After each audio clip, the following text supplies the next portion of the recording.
On the morning of my wedding, my dress was gone. In its place was a cheap one his family picked, to teach me a lesson. They thought I'd stay quiet, marry into their control, and smile through it. Instead, I gave them a wedding they'll never forget. The first time I met his family, his sister looked me up and down and said, "So, you're her. Not, you're his girlfriend. Not, nice to meet you." Just that. Her name was Megan. The golden child. Doctor, homeowner, always the loudest voice in the room. She smiled like everything you said was either boring or wrong. The kind of person who turns politeness into performance. His mom wasn't much better. She served food but didn't eat. Asked me where my family was from, and when I answered, said, "Huh. Different background, then." Not rude. Just, sharp. I told myself it was nerves. I was the outsider. The new piece on an old family board. But when we left, he said, "That went great, right?" I nodded. He didn't notice I hadn't said a word during dinner after Megan called my outfit relatable. We dated 3 more years. Moved in together. Got engaged on a weekend trip he barely planned. I loved him. Still do, in a way. But from that first dinner forward, I always felt like I was being evaluated, not welcomed. His family wasn't violent. Wasn't explosive. They were controlled. And every time I brought up something they did that felt off, he'd say, "They're just intense. They love hard." No. They controlled hard. They tested limits. Pushed lines. Laughed when you noticed. And when he proposed, they didn't say, "Congratulations." His sister said, "Guess she's really in the family now." And his mom? She hugged me and whispered, "Just be flexible. Our family has a strong rhythm. You'll learn." That should have been the moment I hit pause. Instead, I smiled. And that's the first thing I regret. The night he proposed, I posted a photo of the ring. His sister commented, "Can't wait to help with the planning. Already have ideas." At the time, I thought she meant cake flavors or color palettes. I was wrong. 3 days later, she added me to a group chat titled, "Family Wedding Ops." Participants, me, his mom, his sister, and not him. First message was already a checklist. Venue ideas, Megan approved. Florist, Megan's friend. Photographer, we used him for Brian's wedding. Dress budget suggestion, don't overdo it. Simpler is timeless. I replied, "Thanks. I'll start looking at options this week." Megan answered, "No pressure, just don't book anything without running it past us. We want it to reflect our family culture. Our culture. Our family. Our wedding." My fiancé saw the messages. Said they were just excited. "Let them feel involved," he said. "You know how they are." Yeah. That was the problem. The next month, I realized they'd reserved a church, without asking me. I'm not religious. Neither is he. But his mother said, "You'll appreciate the symbolism later." She even sent me a PDF of scripture to consider for the vows. I sent it to my fiancé with one line. "Is this what we're doing now?"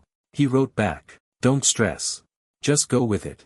The tipping point. I found out Megan had scheduled our engagement photos, with her own stylist and a dress she wanted me to wear.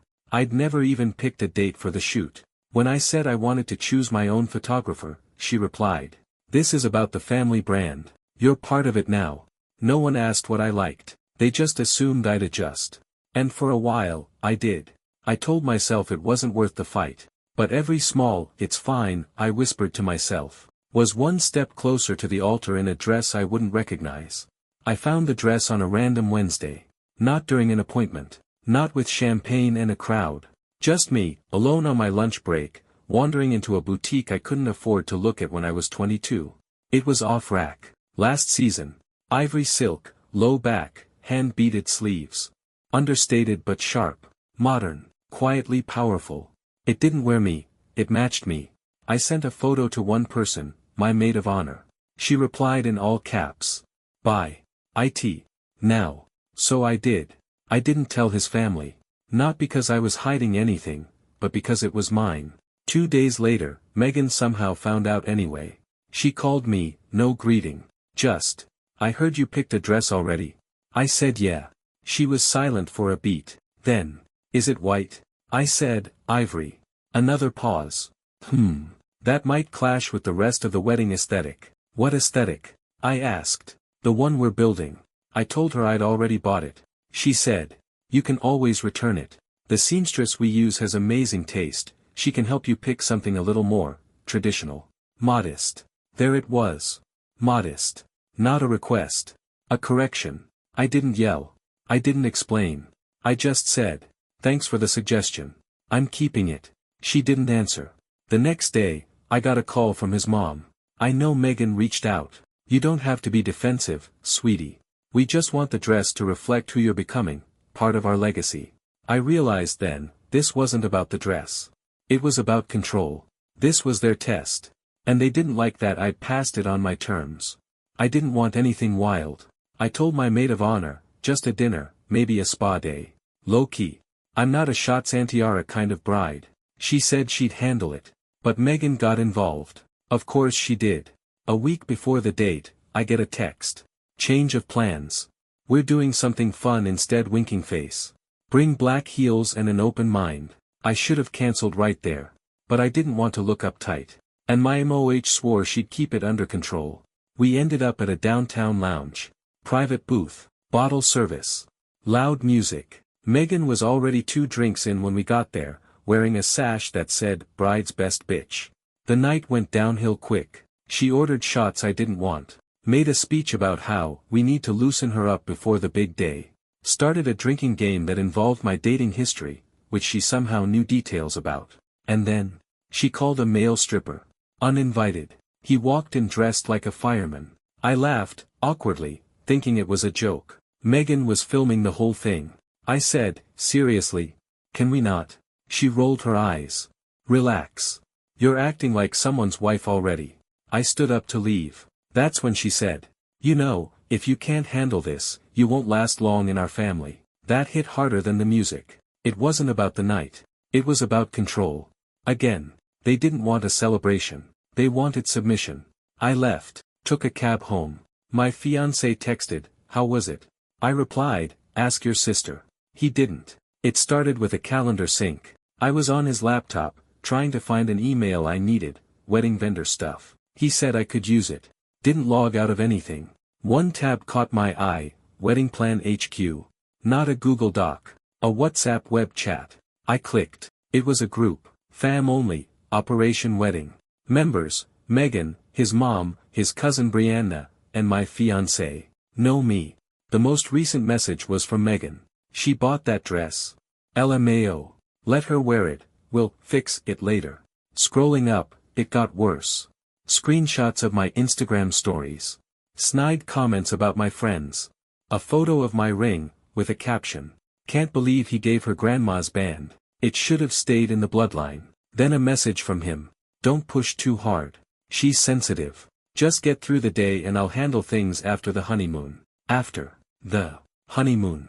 So that was the plan. Let me think I was part of something. Get me through the public part. Then, reset. There was even a joke about swapping the music for the ceremony to something classier without telling me. My hands were cold on the keys. My fiancé walked in mid-scroll. Paused. Saw the screen. Didn't flinch. Just said, you shouldn't be reading that. That was his reaction. Not shock. Not apology. Just irritation that I found it. Wedding day. I woke up alone. Not emotionally, physically. He stayed at his mom's house the night before, family tradition, he said. Fine. I needed space anyway. My maid of honor showed up at 7:30 sharp. Makeup artist at 8. Everything was on schedule, or so I thought. At 8:15, she checked her phone. Frowned. Your stylist just cancelled. I blinked. What? Texted me 5 minutes ago. Said the family said it was already covered. Covered? Before I could process that, Megan burst into the room. Wearing white. Not ivory. Not blush. White. She grinned. Don't panic, I brought options. We had a seamstress prepare a backup look, just in case yours didn't work out. I said, my dress is already steamed and hanging. She cut me off. Yeah, about that. She stepped aside. A garment bag was hanging on the door. It wasn't mine. Wrong shape. Wrong fabric. I rushed to the closet where my dress had been stored the night before. Gone. Replaced. Megan crossed her arms. You're overreacting. We just wanted to make sure you didn't embarrass yourself in something off-brand. I stared at her. You touched my dress. She shrugged. Technically, the hotel staff did. But yeah. We all agreed this one's better. We. All. I called him. Straight to voicemail. Texted. Where is my dress? No reply. Then a ping from him. Let's not do this now. You'll look beautiful either way. And that's when I knew, they planned it. All of them. He knew. He watched it happen. And he let it. I stared at the dress they gave me. It was cheap. It looked like it belonged on a clearance rack at a prom store. Stiff fabric, puffed sleeves, beads falling off one side. Not even the right size. I could hear Megan behind me, chatting with the stylist she brought in. Laughing like nothing was wrong. I took a breath. Walked to the bathroom. Shut the door.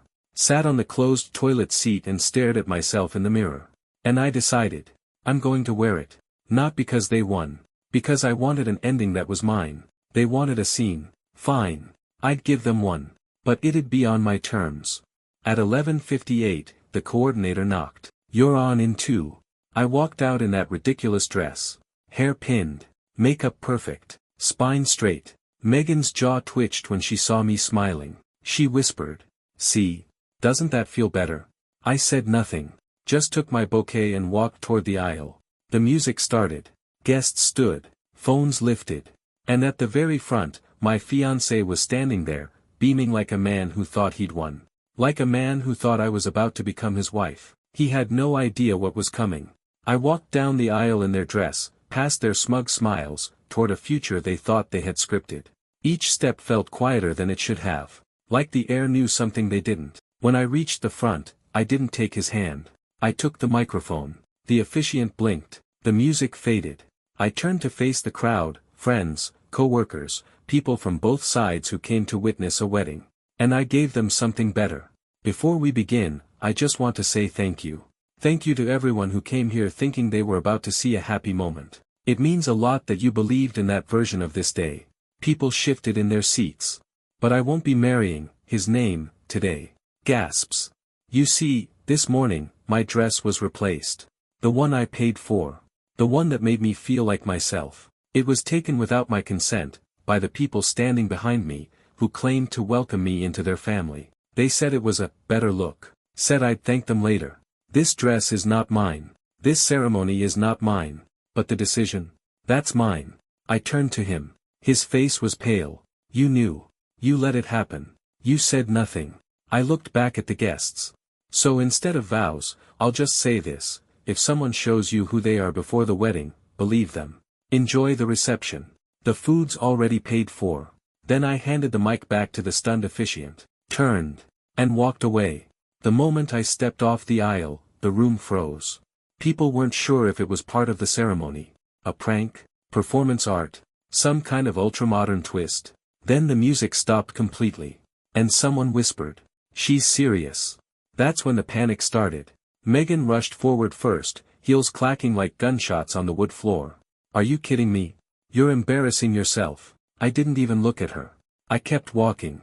Behind me, his mom hissed something to the officiant. My now ex-fiancé just stood there like someone had pulled the plug on his entire body. I walked outside, got into the car my MOH had parked nearby, because yes, she knew. She drove. I didn't cry.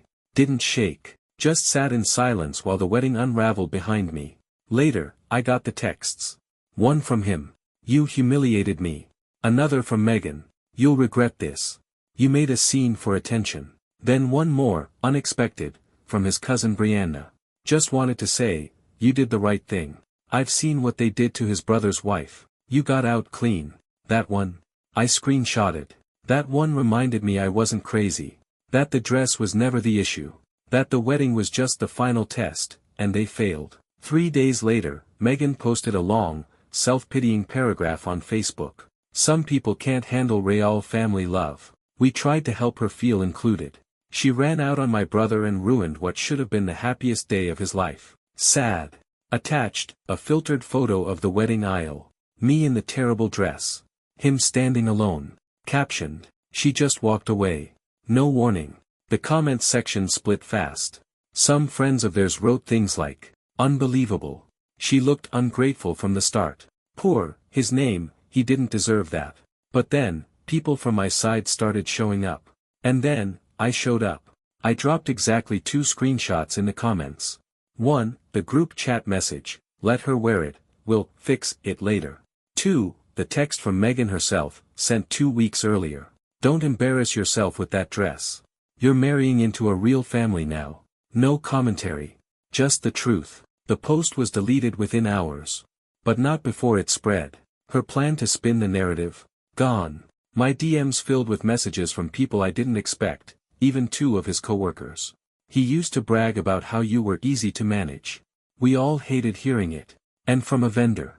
"Your strength at that altar. Unforgettable. Hope you find peace after all that." I didn't want revenge. But the quiet collapse of their image? That felt like justice. A month passed. No more posts. No more texts. No more fake apologies. He didn't reach out again. Not even once. I think that's what surprised me the most. Not the silence, but how easy it was for him to let go when control wasn't part of the deal. His mom tried calling me once. I let it ring. She left a voicemail.